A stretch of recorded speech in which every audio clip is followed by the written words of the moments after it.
Hi folks, welcome to our YouTube channel. In this video, we'll guide you through the step-by-step process of setting up the TENTEK Tribune EMS controller, paired with the TENTEK microinverter. Whether you're a seasoned pro or a beginner, we hope this video will be a valuable resource for you. Before we get started with the installation, let's unbox these goodies and see what we've got inside these boxes. Alright, let's start with the controller. I've got the box right here, and it's time to crack it open. Make sure you have a safe and clean workspace to do this. Now, let's move on to the microinverter. This is a critical component that converts the DC power generated by your solar panels into AC power for your home. So, there we have it, folks. We've unboxed our controller and microinverter, and now we're ready to dive into the installation process.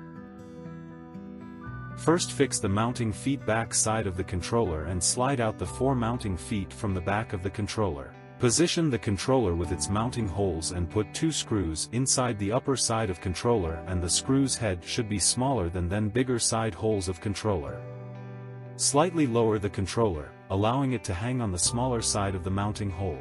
Once the controller is in position, tighten the screws securely. Finally, you can easily screw in the lower side of the controller for complete attachment. Align the microinverter with the controller on the wall and mark the positions of the mounting feet holes accurately, provided short DC cable length is 20 cm, so mount it within this distance. If you use provided DC, then it just plug and play. If you buy by yourself, then the DC connections cable need to be choose according to the distance of microinverter and controller. Ensure that positive and negative connections are correctly made. Now plug in the AC connection with controller and always remember to secure the additional AC cable port with the cap lock. Failure to do so can pose significant risks to safety. Having successfully connected the AC power source and secured it with the cap lock, it is now opportune to turn our attention to wire management. Systematically organize the cables to ensure a neat and efficient configuration. In this step we are going to connect the battery. If you have prepared cable, then just plug and play. If not, then need to prepare as described in user manual. Ensure you connect the positive terminal of the battery to the positive terminal of the controller, and likewise for the negative terminals. Reversing the polarity can lead to equipment damage and safety risks. Plug the AC connector into the grid port of the controller. Align it properly and insert it firmly. The controller is designed for single-phase grid connection. Ensure that the local public grid complies with the provided specifications for voltage and frequency. Plug the AC connector into the EPS load port of the controller. Align it properly and insert it firmly.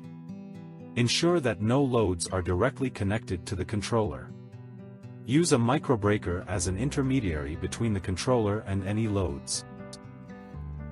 Let's do the PV connection now. PV connection is final step of wiring and plugging. Connect the male and female connectors of the solar panels to the corresponding input terminals on the solar controller. The male and female connections should be secure to prevent any accidental disconnections. Before connecting to PV modules, please install separately a DC circuit breaker between controller and PV modules. Now all connections, wiring, and plug-in are done, so it's time to check the whole system. Check all the components and devices and turn on the system power button. You will see the LED display light up. Thank you so much for tuning in. We hope this installation video has been informative and helpful to you. See you in the next video. Have a great day.